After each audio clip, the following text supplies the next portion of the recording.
নমস্কার বন্ধুরা, লাবণী পাকঘরে আপনাদের সবাইকে স্বাগত। অনেকদিন পরে আবার আপনাদের সামনে এসেছি আমি। অনেকদিন ভিডিও ছাড়া হয়নি, তো আজকে আবার একটা নতুন রেসিপি আপনাদের সামনে নিয়ে এসেছি। কি রান্না করব দেখুন। আজকে লাউ দিয়ে চিংড়ি মাছ রান্না করবো। তো লাউ ভাবে আমি রান্নাটা করবো, কোনো মশলা দেবো না, মশলাবিহীন রান্না। আমি কীভাবে সিম্পলভাবে এই রান্নাটা করি পুরো প্রথম থেকে শেষ পর্যন্ত আমার সঙ্গে থেকে কিন্তু ভিডিওটি দেখতে হবে। চিংড়ি মাছটা দেখুন আমি ভালো করে কেটে ধুয়ে রেখে দিয়েছি। এতে আমি লবণ আর হলুদটা মাখিয়ে দিচ্ছি। দিয়ে দিচ্ছি পরিমাণ মতো লবণ, দিয়ে দিচ্ছি হলুদ,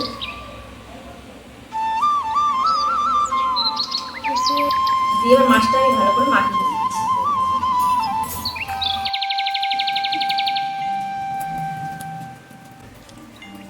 দেখুন মাছটা আমি ভালো করে মাখিয়ে নিয়েছি। তো সবার প্রথমে দেখুন আমি এই লাউটা কেটে নেব। লাউটা দেখুন খুব সুন্দর লাউ, বাজার থেকে আনা হয়েছে একবার কচি লাউ। বা দেখি ভিতরে কেটে কি বেরোয়। লাউগুলো খেতে ভালো।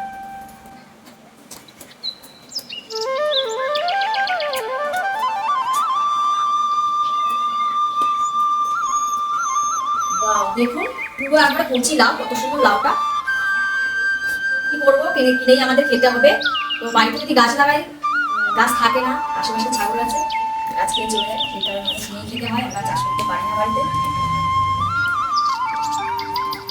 তো অর্ধেক লাউটা আমি রান্না করবো আর অর্ধেকটা রেখে দেবো, কারণ আমরা 4 জন মানুষ, আমাদের এতটা লাগবে না। অর্ধেকটা থাকবে আর অর্ধেকটা আমি রান্না করছি।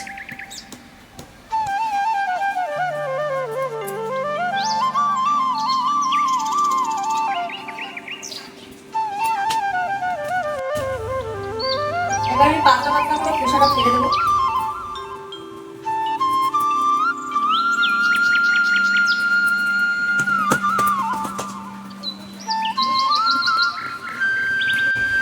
দেখুন এরকম করে আমি কেটে ধুয়ে তারপরে আমি লাউটাকে কাটবো। তাহলে এতে করে লাউয়ের জলটা খুব কম পরিমাণে উঠবে, নাহলে কেটে ধুলে খুব জল উঠবে আর লাউ বেশি জাল দিলে কিন্তু টক হয়ে যায়। লাউয়ের খোসা বেশি মোটা করে ফেলতে হবে। যা গরম পড়েছে, বৃষ্টি হয়েছিল, একটু ঠান্ডা ঠান্ডা হয়ে যাচ্ছিল। আবার আজকে দেখুন খেয়ে পুরো স্নান হয়ে গেছি। তো কি করবো, রান্না তবু রান্না করে খেতে হবে।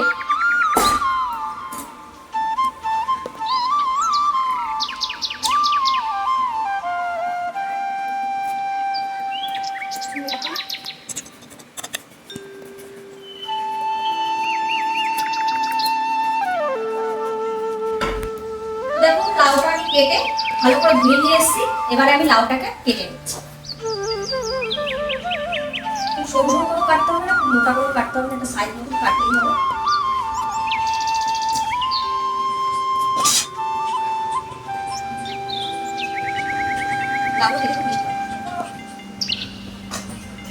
যত লাউ আছে সব থেকে লাউ খেতে বেশি।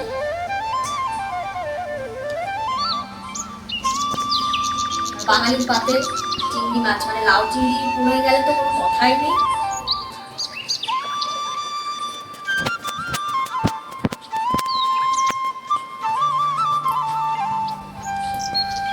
এরকমই সাইজ করে আমি লাউগুলোকে সব একটা করে কেটে নিচ্ছি।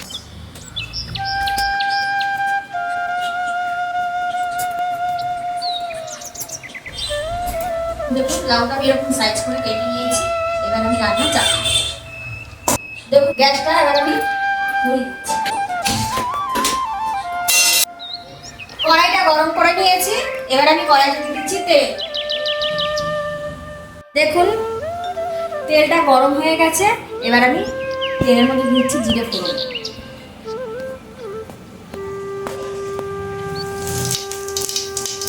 জিরেটা পুড়ে গেছে। এবার দিয়ে দিচ্ছি চিংড়ি মাছ কটা।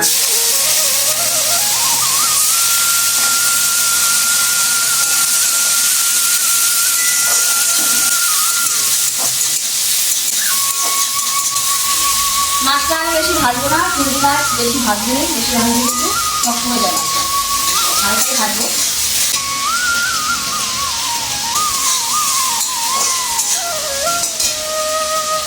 দেখুন মাছটা হালকা ভাজা ভাজা করে নিচ্ছি। এবার এর মধ্যে দিয়ে দিচ্ছি লাউ। লাউগুলোকে দিয়ে দিচ্ছি।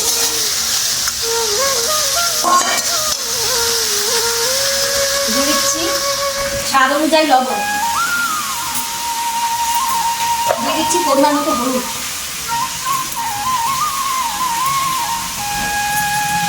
হলুদ আর লবণটা বুঝে দেবেন, কারণ চিংড়ি মাছের লবণ আর হলুদটা মাখানো ছিল না, সেই অনুযায়ী দিতে হবে। এবার দিয়ে দিচ্ছি কটা কাঁচা লঙ্কা চিড়ে আমি এতে দিয়ে দেবো। দিয়ে কাঁচা লঙ্কা কটাকে চিড়ে দিয়ে দিচ্ছি।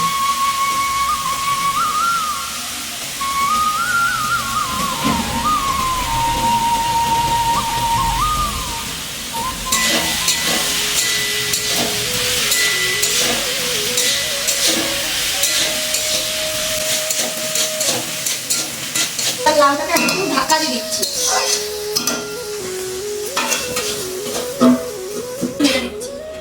দেখুন কত জল দিয়ে গেছে তাও।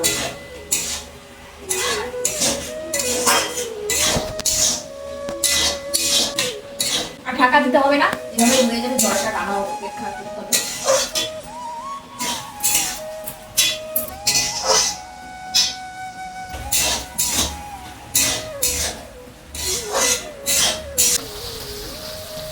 এই অবস্থা আমি একটু সামান্য চিনি দিয়ে দিচ্ছি।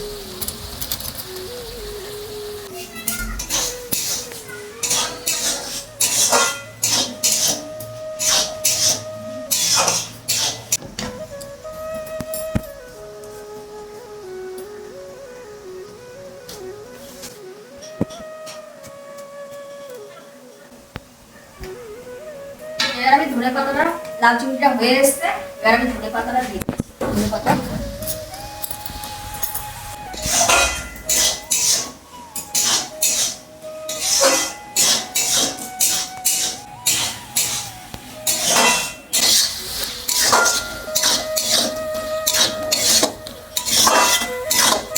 দেখুন, লাউ চিংড়িটা পুরোপুরি রেডি। এবার আমি নামিয়ে দেবো।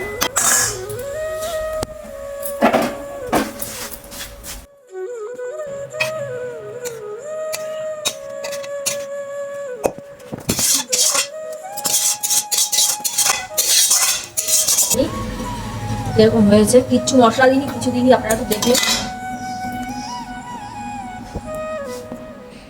এরকম লাউ চিংড়ি যদি পাতে থাকে, আমার তো মনে হয় না যে আর কিছু লাগবে।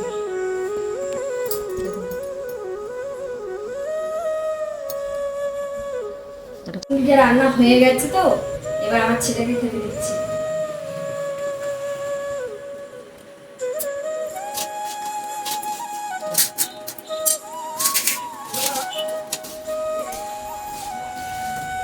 বন্ধুরা, আজকে আমার মা লাউ চিংড়ি বানিয়েছে, আমি খেয়ে বলবো কেমন।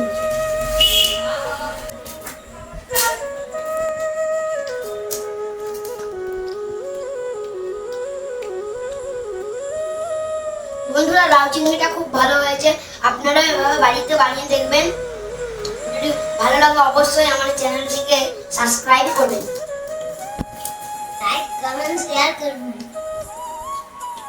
এই ভিডিওটি যদি আপনাদের ভালো লেগে থাকে, এই লাউ চিংড়ির রেসিপিটা খুব সাধারণভাবে দেখলেন রান্না করেছি, মশলা কোনো কিছুই দিইনি। তো আপনারাও এইভাবে বাড়িতে ট্রাই করে দেখবেন। যদি ভিডিওটি আপনাদের ভালো লেগে থাকে, অবশ্যই একটা লাইক কমেন্ট শেয়ার করবেন, আর প্রচুর পরিমাণে কিন্তু ভিডিওটি শেয়ার করবেন, আর আমাদের পাশে অবশ্যই থাকবেন।